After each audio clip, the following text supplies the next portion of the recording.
Vamos lá? Vamos lá, o bicho vai pegar!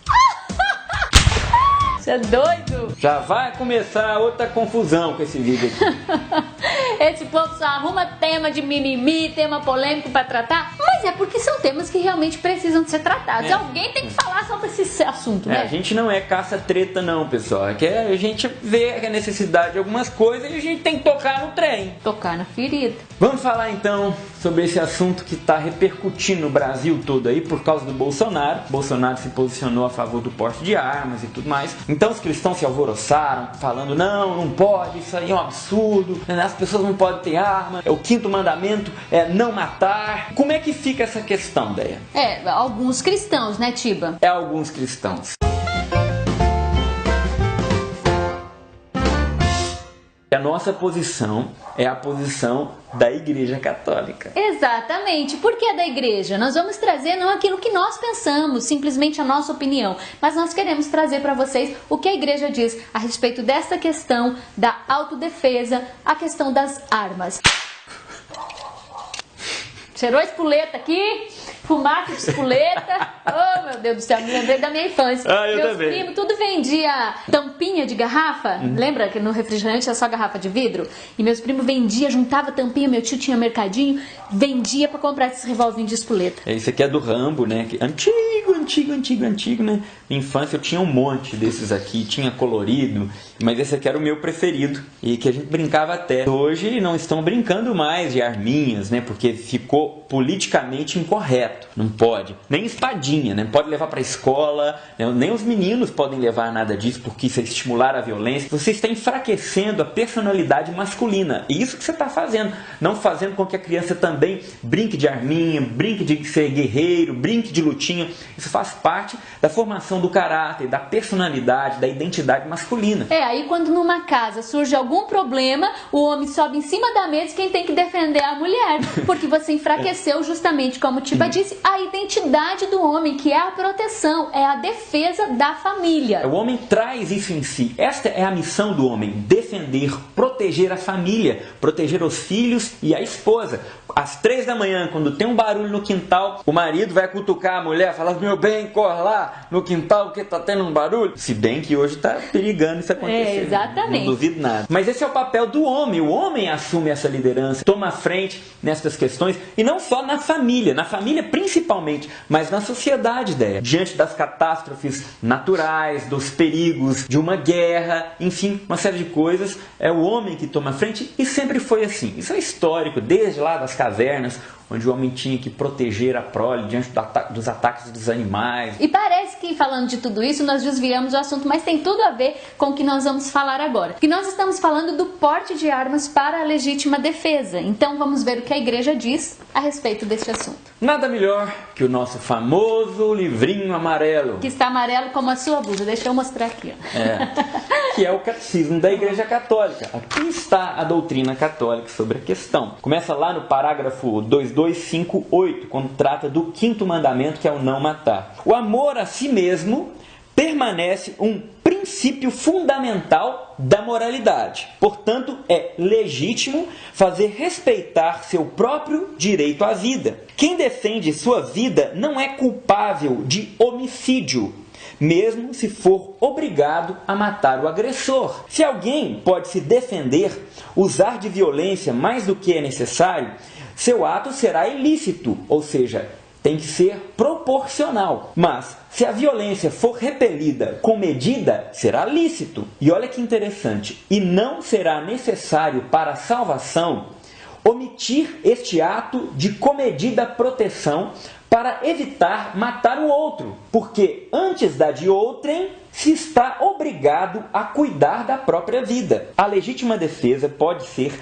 não somente um direito, mas um dever grave para aquele que é responsável pela vida de outros. Preservar o bem comum da sociedade exige que o agressor seja impossibilitado de prejudicar outrem. A este título, os legítimos detentores da autoridade têm o direito de repelir pelas armas os agressores da comunidade civil pela qual são responsáveis, incluindo também, obviamente, a própria família. A igreja é muito clara nestas questões. Se for preciso para preservar a sua própria vida ou proteger a vida de outros, você pode sim usar armas, inclusive tirar a vida do agressor, caso ele esteja cometendo um ato nesta medida, né? Por exemplo, você viu que tem um ladrão roubando a bicicleta do seu filho lá na garagem. Você não vai sair matando o cara, sei lá, você vai assustar e mandar ele embora. Agora, você tem ali a sua esposa, um bandido com uma arma apontada para a cabeça dela, é claro que você vai agir na mesma medida para tentar salvar a sua esposa, para tentar proteger a sua família. Então é nessas situações que o catecismo fala, uma defesa que venha na medida da agressão que este bandido, que este agressor está cometendo. Uma medida proporcional. Se ele entra armado dentro da sua casa, o que está implícito na questão? Ele está disposto sim a usar a arma. Como não dá para entrar dentro da cabeça do bandido, né? Ou então parar e perguntar para ele: ô bandido, por favor, você pode me informar com sinceridade, você está de fato disposto a usar esta arma de fogo em nós? Como isso não é viável, você presume a intenção de usá-la. Ou seja, não é imoral que o pai de família, por exemplo, atire com arma de fogo naquele bandido para proteger a sua família. Se o bandido vir a morrer por causa disso, você não é culpado deste homicídio, como diz o catecismo da Igreja Católica. Mas alguém pode se perguntar, mas isso não cabe ao Estado, às autoridades policiais? Olha o que o parágrafo 2265 vai falar. A legítima defesa pode ser não somente um direito, mas um dever grave para aquele que é responsável pela vida de outros. Neste caso, um pai de família. Um pai de família, de maneira mais imediata também. Se entrar alguém na minha casa, por exemplo, e até a polícia chegar, até o Estado me socorrer. E eram casos até mesmo que na década de 90 tinha muito daqueles sequestros que eles entravam nas casas, rendiam a família, não deixavam usar telefones, não deixavam se comunicar e ali a família ficava refém por dias, até que o bandido entrava em contato com alguém, parente, sei lá, para pedir um resgate. Sob a ameaça de matar todos que estavam na casa. E muitas vezes os bandidos matavam de fato, porque aquela família já tinha visto o seu rosto. Então, para não deixar pistas nem identificação, eles eliminavam a todos. Isso é histórico, isso aconteceu já em vários momentos, mas por causa também destas situações, a igreja é muito clara. Mas espera aí, será que a igreja está contradizendo a palavra de Deus? Porque Jesus, na ocasião em que Pedro saca a espada para atingir Malco, na hora do seu aprisionamento, Jesus diz: Pedro, guarda a espada, quem vive pela espada por ela morrerá. E aí? O recado de Jesus era muito claro. Era para aqueles soldados que estavam usando as suas armas de maneira injusta e não para a sua defesa e não para um bem ou para proteger outros, mas para condenar e aprisionar um inocente. Também porque naquele momento Jesus estava entregando-se, né? E não era uma luta entre homens que deveria ser travada ali. Jesus livremente abraçava a sua paixão, seu aprisionamento, morte, para ressuscitar e nos dar a vida. Mas Tiba, isso é desculpa esfarrapada. Não tem nada. Agora forçou a barra na interpretação do que Jesus quis dizer, Tiba. Como que a gente resolve esse tipo de problema? Pegando uma outra referência onde Jesus fala sobre armas. Em Lucas, capítulo 22, no versículo 35, Jesus é claro no que diz respeito a isso. Vamos pegar? Depois disso, ajuntou, Jesus falando: quando vos mandei sem bolsa, sem mochila e sem calçado, faltou-vos porventura alguma coisa? Mas eles responderam: nada. Mas agora disse-lhes ele: aquele que tem uma bolsa, tome-a. Aquele que tem uma mochila, tome-a igualmente. E aquele que não tiver uma espada, venda sua capa para comprar uma. Jesus mandando comprar espada e vender a capa se for preciso quem não tiver espada. É óbvio que Jesus sabia da violência que acontecia nos desertos, durante as viagens.